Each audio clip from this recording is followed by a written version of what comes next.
예수소망교회 주일예배 말씀입니다.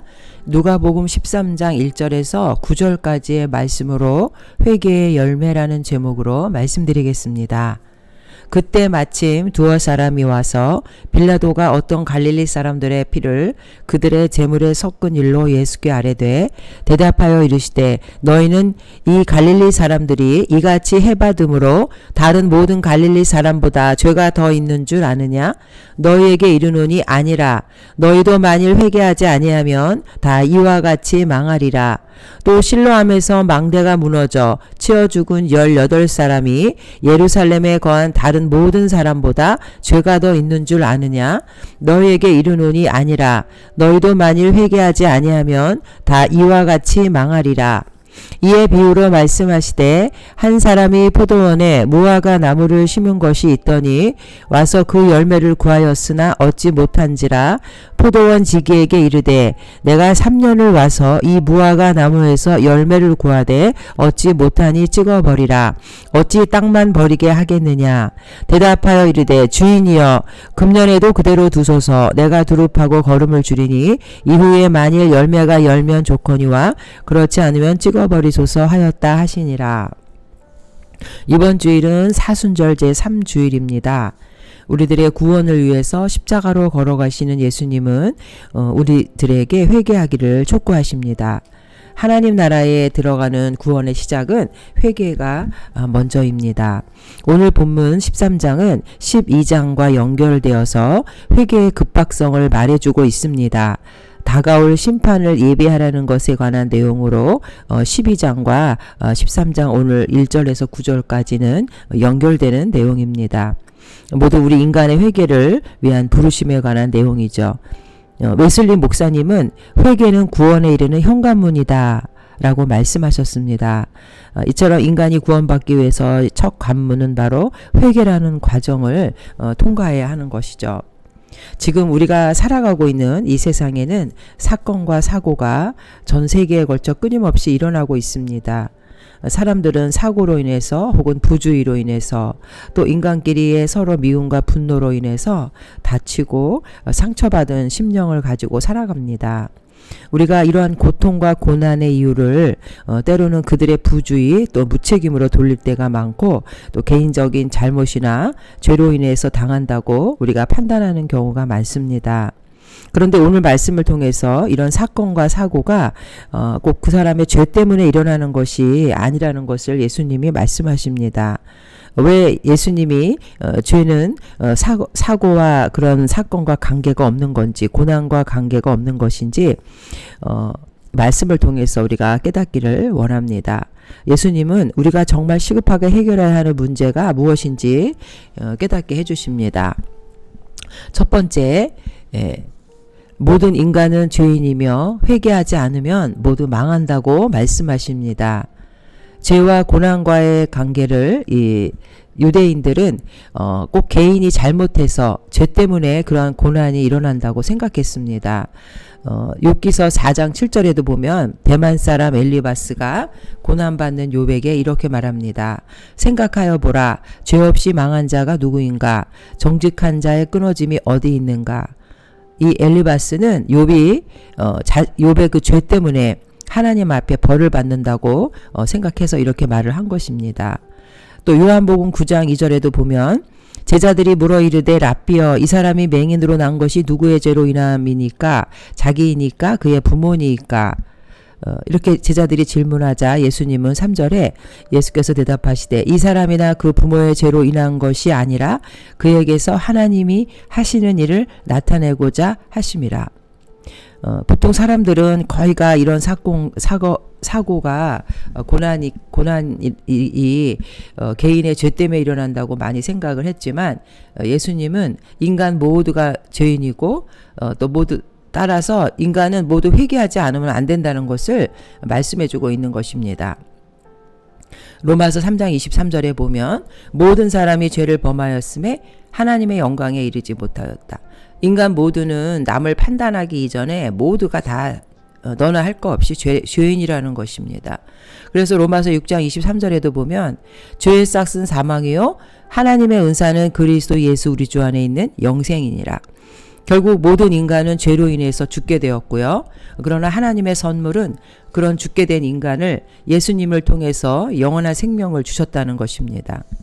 그래서 오늘 이 본문은 이 바리새인들이 갈릴리 사람들이 죄가 많아서 죽임을 당했다라고 이해한 것에 대해서 예수님이 말씀해 주시는 것인데, 당시에 이 로마 총독 빌라도는 갈릴리 사람들이 유월절을 지키기 위해서 희생제사를 지내려고 할 때 그들을 학살한 사건을 말합니다. 로마의 그 포갑 정치에 대해서 저항하려고 했던 이 갈릴리 사람들에게 바리새인들은 그것이 그들의 그 잘못된 방법으로 보여서 그들이 죽은 것은 바로 그 반역죄로 인한 죽음이었다라고 생각했던 것입니다. 그러나 예수님은 죄와 우리의 고난이 관계가 없다고 말씀하십니다. 누구든지 모든 인간은 회개하지 않으면 이와 같이 망할 것이라고 하시죠. 여기서 망한다는 의미는 영원한 심판, 우리가 죽음이라는 관문을 통과할 때 결국 영원한 지옥의 형벌에 떨어질 그런 운명을 모든 인간은 갖게 되었다는 것입니다.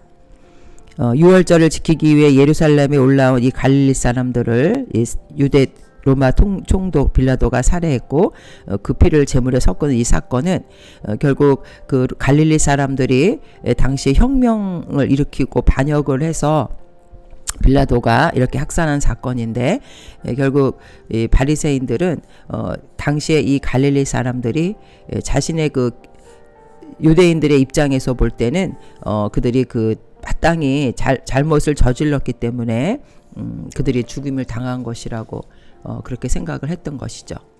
그리고 이제 4절에서부터 실로암 망대에서 사람들이 무너져서 망대가 무너져 죽은 18사람의 이 죽음을 통해서 또 설명하고 있는데요. 로마가 주관하는 이 실로암, 이 물을 저장하는 이 저수지, 이 수로 공사를 할 때 그 예루살렘 성벽에 이 높은 탑이 있었는데, 결국 이 탑이 무너져서 죽은 사람들은 그 공사를 했던 그런 사람들일 것이기 때문에 자연스럽게 로마의 정부에 협조를 하는 사람들로 바리새인들은 생각했습니다. 그래서 유대인들을 배반하고 로마를 도운 것 자체가 죄라고 그들은 생각했습니다. 그래서 하나님이 이들에게 벌을 내려서 그들이 죽었다는 것이죠. 사람의 이 겉으로 드러나는 육신에 관한 일은 눈에 보이는 대로 판단하기가 쉽습니다. 그리고 그 불행을 당한 사람들을 왜 그 사람들이 불행을 당했는지 그 원인에 대해서 생각해 보는데, 결국 이 유대인들의 사고 방식은 이 모든 사고와 고난, 죽음이 죄라고 생각했지만, 우리가 세상에서 일어나는 모든 사고와 고난이 죄라고 생각한다면 우리 인간은 그 상황을 벗어날 수가 없습니다. 왜냐하면 우리 안에는 죄성이 있기 때문에, 우리 안에 이 죄가 있는 한 언제까지나 우리는 계속해서 죄를 지을 것이기 때문에 사고는 끊이지 않게 되는 것이죠. 그러나 이 죄가 또 만약에 원인이라고 볼 때 우리는 영원한 지옥의 그 형벌과 고통을 영속적으로 당할 수밖에 없습니다. 이 죄의 문제를 해결해야 하는 것이죠. 그러나 예수님은 죄 자체가 문제가 아니라 죄를 회개하지 않는 것이 문제라고 말씀하시는 것입니다. 인간이 이 죄의 문제를 회개해야만 근본적인 고난의 문제, 영원한 지옥의 형벌을 해결할 수 있다고 말씀하십니다. 예수님은 이들의 갈릴리 사람들과 또 이 실로암 망대가 무너져서 죽은 이 사람들의 사건이 판단하고 정죄하는 그러한 비난의 대상이 되어서는 안 되고, 오히려 그렇게 판단하고 그런 시각으로 보는 그 사람조차도 역시 죽음의 형벌을 당할 수밖에 없다는 존재라는 것을 깨달아야 한다고 말씀하십니다. 인간 모두에게는 각자 영적인 죽음을 맞이하는 날이 다가오고 있습니다. 과연 우리는 이 죽음을 맞이하는 이 날을 위해서 무엇을 준비하고 있는지 그것을 우리에게 묻고 계시는 것입니다. 죽음 이후의 심판에 대해서 우리는 어떠한 준비를 하고 있는지, 그것이 인간이 가장 먼저 해결해야 될 그 시급한 문제라는 것이죠. 인간은 원래 하나님의 형상으로 지음을 받았지만 아담과 하와의 불순종으로 죄를 지어서 하나님의 형상이 타락하여 죄성을 가진 사단의 종으로 전락이 되었습니다. 그래서 인간의 운명은 결국 사단과 함께 영원한 부적행으로 지옥의 형벌을 면치 못하게 된 것이죠. 계시록 21장 8절에 보면 그러나 두려워하는 자들과 믿지 아니하는 자들과 흉악한 자들과 살인자들과 음행하는 자들과 점술가들과 우상숭배자들과 거짓말하는 모든 자들은 불과 유황으로 탄 못에 던져지리니 이것이 둘째 사망이라. 예수님을 영접하지 않고 죄로 인해서 결국 타락한 형상을 회복하지 못하는 인간은 영원한 부적행으로 들어갈 수밖에 없는 운명을 갖고 있는 것입니다. 여기서 죄라고 하는 것은 하말티아라에서 하나님의 말씀에서 벗어나는 것, 즉 화살이 그 관역에서 벗어났을 때의 그 단어인데 하나님의 말씀에서 벗어난 것을 죄라고 합니다. 결국 우리가 쏜 화살이 나라가 꽂혀야 할 관역의 중심은 바로 하나님의 나라인 것이죠. 우리는 이 땅에 발을 딛고 살아가지만 세상의 방식과 논리와는 다른 예수님이 알려주시는 하나님 나라의 방식이 우리 삶의 원리가 되어야 한다는 것입니다. 칼빈은 기독교 강요에서 타락한 인간 본성은 우상을 만들어내는 영원한 공장과 같다. 마음은 우상을 잉태하고 손은 그 우상을 만들어낸다. 라고 이렇게 말했습니다. 하나님 아닌 다른 것을 삶의 원리로 삼는 것은 결국 내 마음속에 우상을 만들어내는 공장과 다름이 없다는 것이죠. 10계명 중에서 첫 번째와 두 번째 계명도 우상을 만들어내는 것을 죄라고 규정하면서 금지하고 있습니다. 인간의 이 죄, 하나님과의 인간을 분리하는 것이죠. 이사야 59장 1절에도 여호와의 손이 짧아 구원하지 못하심도 아니요 귀가 둔하여 듣지 못하심도 아니라 오직 너희 죄악이 너희와 너희 하나님 사이를 갈라놓았고 너희 죄가 그의 얼굴을 가려서 너희에게서 듣지 않으시게 함이니라. 죄는 하나님과 인간을 분리하고 결국 사단의 종으로 삼아서 영원한 지옥의 형벌에 떨어지게 만드는 것입니다. 결국 문제는 하나님의 법이 아닌 것을 우리의 삶의 원리로 살아온 지난 우리의 삶을 발견하고 돌이켜야 한다는 것입니다. 예수님은 자기 눈 속에 들보가 있으면서 다른 사람 눈에 티끌을 지적하는 태도를 오늘 꾸짖고 계십니다. 오늘 본문 속에서도 재난당한 사람은 죄를 지어서 그렇다고 생각하고 자기는 깨끗하다고 여기는 사람에게 예수님은 회개를 촉구하고 계십니다. 회개란 뉴턴, 삶을 돌이키는 것입니다. 회개의 그 회자는 뉘우칠 회자 그리고 고칠 개자를 쓰는데요. 회개라는 것은 그냥 마음으로 뉘우쳐서 그걸로 끝나는 것이 아니라 지금까지와는 전혀 다른 방향으로 발걸음을 전환해서 삶을 확실하게 고치는 것, 이것이 바로 진짜 회개를 말합니다. 잘못을 저지르는 것은 난데 그 책임과 뒷감당을 하나님께 넘겨버리고 나는 회개하였다. 죄를 용서받았다. 이렇게 말하는 것은 잘못된 신앙입니다. 하나님 앞에 회개한다는 것은 내가 저지른 그 죄의 결과까지도 책임지는 것이고 다시는 하나님과 사람 앞에서 죄를 짓지 않겠다는 뉘우침이 있어야 하고 또 나의 잘못으로 일어난 그 결과에 대해서 자기 스스로가 감당하고 삶을 고치는 것이 예수님이 요구하는 진정한 회개인 것입니다. 누가복음 19장에 보면 삭개오의 회개가 나오는데 삭개오는 당시의 세리로서 로마 정부에 협력해서 자기의 부를 축적하기 위해 부당하게 많은 세금을 징수하고 착복해서 그 유대인들에게 미움과 멸시를 받았습니다. 그러나 이 삭개오는 예수님을 영접하고 회개했을 때 누가복음 19장 8절에 보면 자기 소유의 절반을 가난한 자에게 나누어 주겠고 또 자기가 속여서 억지로 빼앗은 것이 있다면은 4배로 갚겠다고 그는 약속을 합니다. 이러한 삭개오의 결심을 드린 예수님께서는 누가복음 19장 9절에 보면은 그 가정의 구원을 선포해 주셨습니다. 결국 회개라는 것은 그 잘못을 뉘우치고 뉘우친 것에 대한 열매가 있는 것입니다. 그리고 두 번째는 이 회개의 열매라는 것은 결국 회개의 기회를 주시는 예수 그리스도 그 예수님 때문에 우리가 열매를 맺게 되는 것이고, 그러나 그 열매를 맺는 그 기회는 영원한 기회가 아닌 것이죠. 6절에서 9절에 보면 열매를 맺지 못하는 무화과 나무의 비유를 통해서 심판이 임박했으나 열매를 맺지 못한 그 무화과는 찍어버린다는 것이죠. 그리고 찍어버리기 전에 회개하라고 경고하지만 또 금년이라는 기회를 또 은혜로 주시는 그런 비유를 말씀하십니다. 여기서 포도원에 심겨졌다는 이 무화과 나무는 호세아 9장에 보면 이스라엘 백성들을 상징하는데요. 결국 심겨졌다는 것은 좋은 토양에 옮겨졌다는 것이죠. 그래서 하나님의 정원에 심겨졌으면서도 3년이나 열매를 맺지 못하는 이 무화과 나무는 열매를 포도원의 그 방식대로 맺어야 하는데 맺지 못하는 나무는 잘라버릴 수밖에 없다는 것입니다. 그러나 포도원지기인 예수님은 우리에게 다시 한번 기회를 주십니다. 여기 7절에 보면 포도원지기에게 이르되 내가 3년을 와서 이 무화과 나무에서 열매를 구하되 얻지 못하니 찍어버리라 어찌 땅만 버리게 하겠느냐. 대답하여 이르되 주인이여 금년에도 그대로 두소서 내가 두릅하고 걸음을 줄이니. 우리가 살아가는 이 삶의 자리를 땀 흘려 가꿔주시고 걸음을 주시고 열매를 맺을 기회를 예수님은 주십니다. 하나님은 우리의 불순종과 그 교만하고 그런 죄에도 불구하고 참으시고 우리에게 은총을 베풀어 주십니다.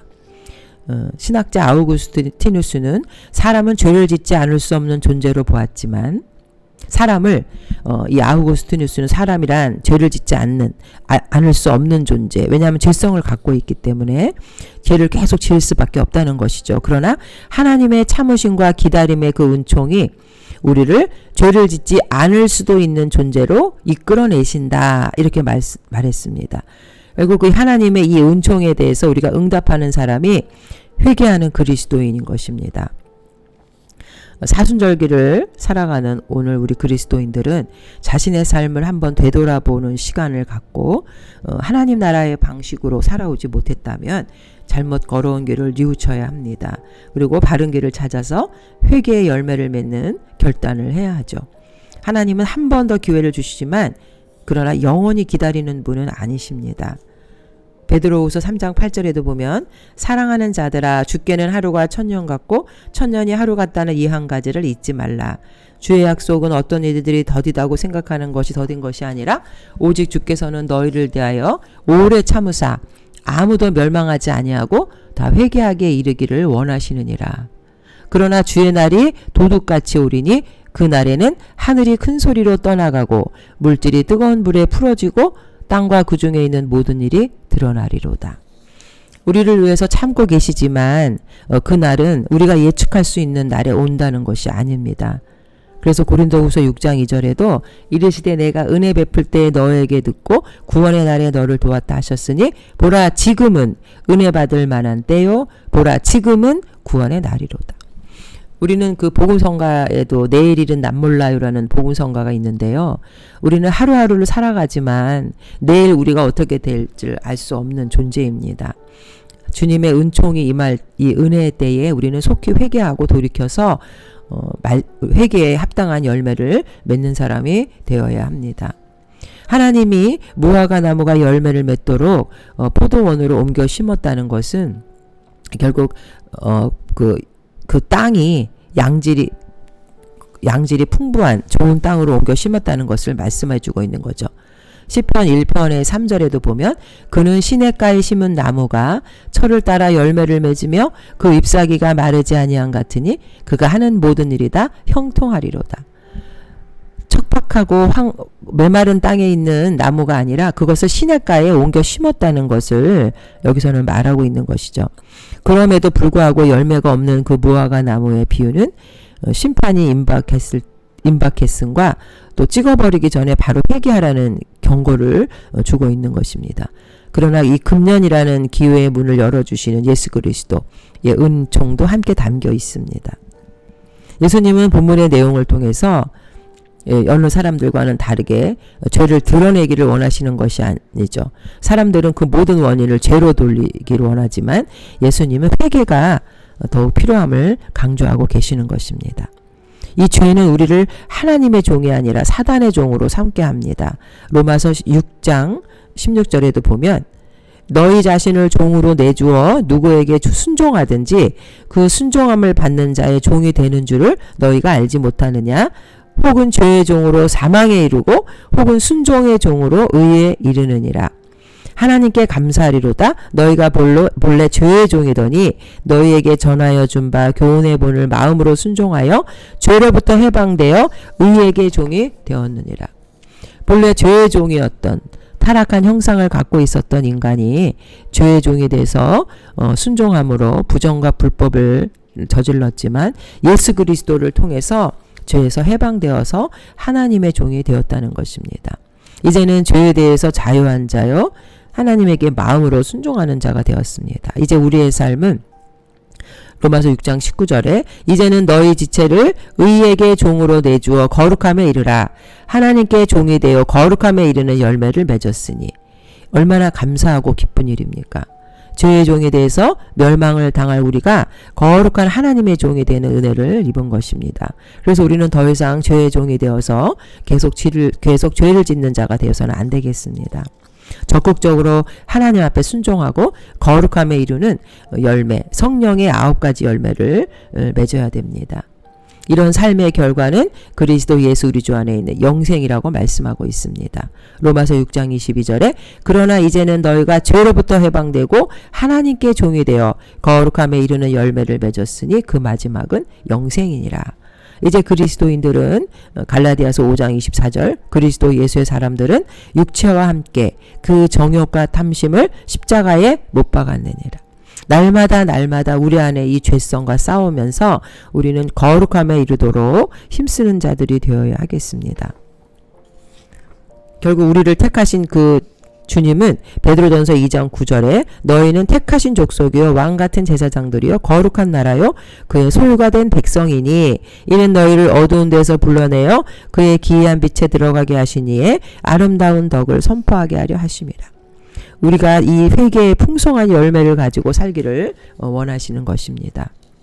이 바리새인들은 빌라도에게 살해당한 갈릴리 사람들이나 실로암 망대가 무너져 죽은 사람들에 대해서 죄에 대해서 하나님이 벌을 내리신 것이라고 보았지만 그래서 결국 유대인의 전통적 방법이 아니라 정치적인 그 무력으로 대항한 죄 때문에 죽었다. 또 로마의 그 수로공사에 함께 참여함으로 협조하여서 그들이 죄로 죽었다. 그러나 예수님은 그들의 죄를 지적하기 전에 우리 모든 인간들은 하나님의 은혜로 구원받아야 될 자, 죄를 회개하고 돌이켜야 될 자로 말씀하십니다. 하나님의 이 무한한 사랑을 그러나 우리는 이용해서는 안 되고 하나님께서 우리를 사랑하심으로 인내하시지만 그러나 동시에 우리에게 그 삶의 열매를 기대하신다는 것이죠. 그리고 우리가 열매를 맺지 않으면은 한 번 더 기회를 주시지만 우리가 그 기회를 거부했을 때 최후의 순간에 더 이상 영원히 기다리는 분은 아니라는 것입니다. 고난은 죄로 인해서 오는 것이 아니라 우리 인간이 회개하지 않기 때문에 오는 것임을 우리는 깨달아야 하겠습니다. 누구에게나 죽음과 고난은 맞이해야 될 것인데 그러나 우리에게 필요한 것은 회개하고 하나님의 뜻대로 돌이키는 것이라는 것입니다. 오늘도 이 사순절기를 보내고 있는 우리에게는 십자가의 죽음을 향해 걸어가시는 그 예수님을 바라보아야 합니다. 예수님은 우리를 위해서 비는 분이시죠. 로마서 8장 34절에 누가 정죄하리요? 죽으실 뿐 아니라 다시 살아나신 이는 그리스도 예수시니 그는 하나님 우편에 계신 자여 우리를 위하여 간구하시는 자시니라. 우리는 삶을 돌이켜서 지난날의 삶을 한번 되돌아보고 또 그에 합당한 열매를 맺는 그런 자들이 되어야 합니다. 이러한 회개의 기회의 문을 열어주시는 주님의 음총 앞에서 우리가 서야 하죠. 그러나 우리가 회개하지 않으면 우리의 영혼은 망하는 길을 걷게 되고 결국은 찍혀서 내쳐지는 무화과 나무가 될 수밖에 없다는 것입니다. 금년에도 더욱더 우리의 신앙이 회개할 기회를 주시는 하나님, 그 하나님의 은총 가운데 날마다 십자가에 나의 욕심과 정욕을 못 받고 신앙의 경주를 게으리 않는 자들이 되시기를 주님의 이름으로 축원드립니다. 아멘.